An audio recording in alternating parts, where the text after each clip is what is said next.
What's up, guys? It's Coach Grant with First Down Training, and today we're going to be breaking down 5 different things that wide receivers can do to beat an overly physical press DB who's going to get right in your face and get hands on you off the line. So we're going to talk about some different kinds of techniques you can do, some different mechanical things, and some things that can help you out pre-snap to get some separation against a DB who wants to be overly physical, undisciplined, and try to jam and just completely reroute you. So I hope this video helps you guys out. But also, fellas, if you're a wide receiver and you maybe want to send some of your own film into me for a breakdown, just like what we do on this channel, check out that very first link in the description below, you guys, where you can get access to a film breakdown submission on our website. So you guys could send in film to me, up to a 5-minute long clip, you guys running routes, in-game film, and I will break it down and send it back to you. So check out that very first link below, fellas. We'd love to have you on that. Let's get started with this video. So now, first things first, this is a clip from that destroying one-on-ones thing that they did, I believe, in Florida this past weekend, or maybe 2 weekends ago. But this is a clip that really stood out to me. So this wide receiver gets jammed off the line. You know, this is kind of everybody's biggest fear, right? A DB who gets real physical, he completely jams me, I can't even get off the ball.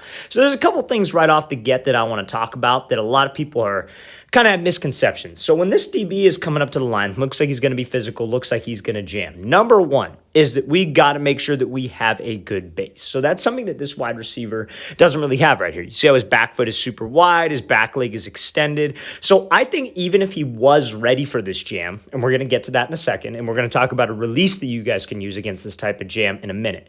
But I think even if he was ready for this jam, he still won't be quicker than this DB because his base is super wide. You guys want to think of like any type of quick twitch movement. I always equate it to boxing. I think everybody can understand fighting. Everybody has seen two guys box before.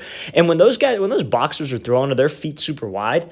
No, because they're probably a little bit off balance when their feet are super wide. They have a good, tight base so they get some explosion, be able to fire from their hips. So when it comes to taking a quick cut, having a quick reaction off the line, you got to make sure that your feet are inside of your frame. You have a bend to this back knee. You're not in this super wide base, because when you're super wide, you're going to end up either taking a false step forward or just be flat out slow out of the stance. So we have to make sure I'm in a good stance, okay? So now, number 2.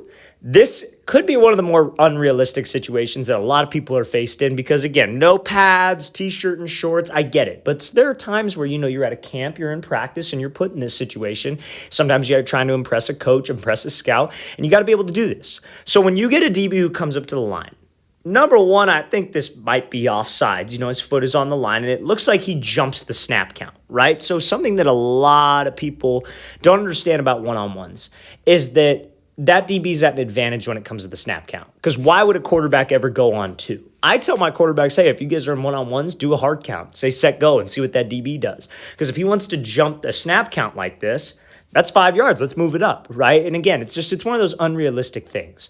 But what you can do to kind of combat that is give yourself some space off the line. So as a DB, he cannot cross what?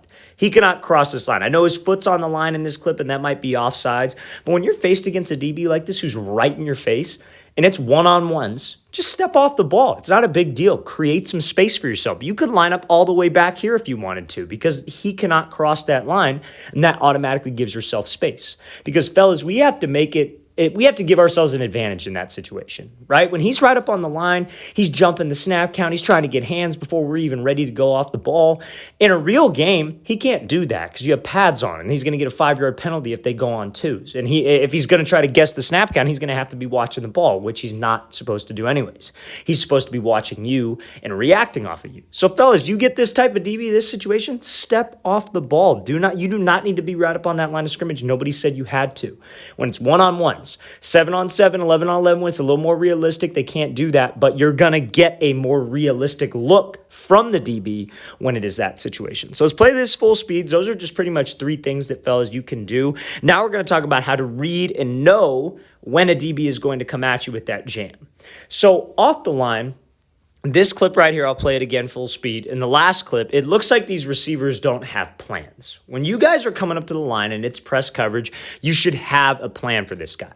Now, again, I equate everything to a real game because if we're not trying to get you ready for a real game when the pads are on, what are we even doing?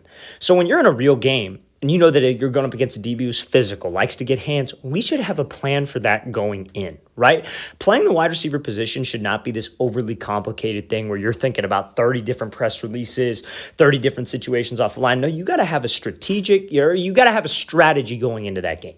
So you know that, okay, this DB loves to do maybe 4 things. He loves to play in zone. He likes to play press man right up on the line, get hands. He likes to play outside leverage and cover 2, and maybe inside shade, press coverage 2 to 3 yards off when we're on the goal line, or in the red zone, I should say. So you should have a plan for all of those looks. So if this is one of those DBs who gets to get real physical and you could read his body language like this, you should have a plan for it. You come up to the line, you're gathering info. You see that he's in this stance where it looks like he's going to jump you right off the line. You look like his pad level is leaning forward. Let's have a plan for my release rather than just popping my chest straight up, dropping my hands, and trying to react in the moment. You guys have to keep things simple, and you guys have to be able to go up to the line with a plan of action.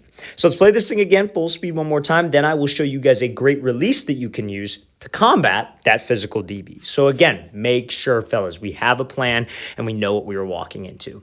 So now, this release here that we're going to be going over is called a step back release. So some of you might be familiar with it, some of you might not be. So a step back release is when you got this DB, you look at his body language, he's kind of hunched forward, he's right on the line. But there's a couple things I want to point out here. Receiver is not right up on the ball. He is off the ball. Look at his back foot. Back foot is under his frame. He's got a knee bend. This is the exact position that we want to be in right here, but we still have to be able to execute my release and execute my plan. So that's where he uses this step back release. Now, a lot of people can try to get way too fancy with their step back release, but we want to keep things simple. So let's play this thing full speed. So this wide receiver does the step back, makes that DB miss, is able to create some space and go win on this route, even with the jersey grab. So let's talk about this.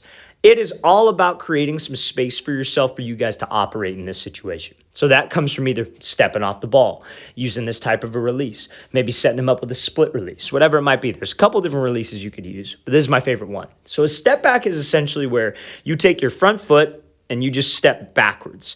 Now, it might seem a little funny because you guys, if you're familiar with this page, I talk a lot about timing. I talk a lot about receivers don't want to do too much off the line. You got to make sure you keep timing with the QB. You have to make sure that you're getting off the jam. Separation happens at the top of the route. And all those things are true. So when you do this step back release, a lot of guys screw it up because they'll do the step back like so, and then they waste a whole bunch of time back here. They give all these lateral movements. They give a million different head fakes and shoulder fakes. Fellas, we can't do that. You have to get up into the route, especially if the route's like a comeback, like a speed out, like a post, anything timing based other than like a fade is maybe the one exception where maybe you could take a little bit longer, but still, you got to get off the ball. Most routes, you have to get off the ball unless you're backside. So when you step back off the ball, you create some space. Let's go. Let's get into the route. Maybe one quick move to the inside like so, but let's get up into this route. So fellas, step back release is one of the main keys to be able to beat this physical DB who wants to get hands, who's not giving you any kind of space off the line. So 5 things to recap, fellas. Make sure our stance is good. Make sure we know that if he's right up on that line, he cannot cross that line of scrimmage, so give yourself some space. Number 3, make sure that we have a plan and we are able to read this guy's body language, and then make sure, fellas, that we are able to step back on this release and create extra space for myself. Let's play this thing again, full speed one more time. Great job by this wide receiver, buying time with the step back and then being able to win over the top, even with that jersey grab. All right, fellas, I really want to thank you for watching. I really appreciate it. Again, fellas, if you guys would like to send me your own film, your guys' route running clips, in-game clips, and would like me to break it down for you, just like how I break down film on this page and give you some specific drills and things you could do to improve your game, check out that very first link in that description below. We appreciate everybody watching, you guys. I'll see you next time.